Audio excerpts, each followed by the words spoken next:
आइल बा गरमी महीना, आइल बा गरमी महीना, बलमुआ का पंखा लिया दो। आइल बा गरमी महीना, बलमुआ का पंखा लिया दो। पंखा लिया दो चाहे कूलर लिया दो, पंखा लिया दो चाहे कूलर लिया दो। आइल बा गरमी महीना, आइल बा गरमी महीना, बलमुआ का पंखा लिया दो। आइल बा गरमी महीना, बलमुआ को पंखा लिया दो। ननदी से कही राजा रोटी बनवाई दो, ननदी से कही के राजा रोटी बनवा दो। मथवा से टपकई पसीना, माथे से टपकई पसीना, बलमुआ का पंखा लिया दो।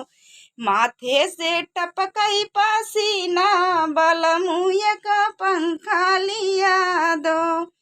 पंखा लिया दो राजा, पंखा लिया दो, पंखा लिया दो राजा, कूलर मंगा दो।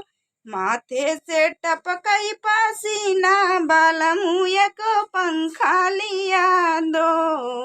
माथे से टपकई पसीना, बलमुआ को पंखा लिया दो।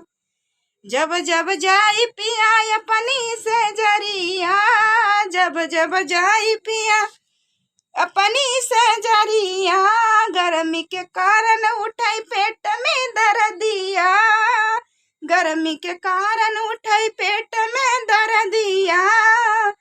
थोड़ा सा ठंडा मंगा दो, थोड़ा सा ठंडा मंगा दो, बलमुआ का पंखा लिया दो।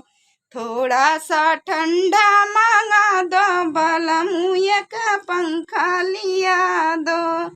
आइल बा गरमी महीना, आइल बा गरमी महीना, बलमुआ का पंखा लिया दो।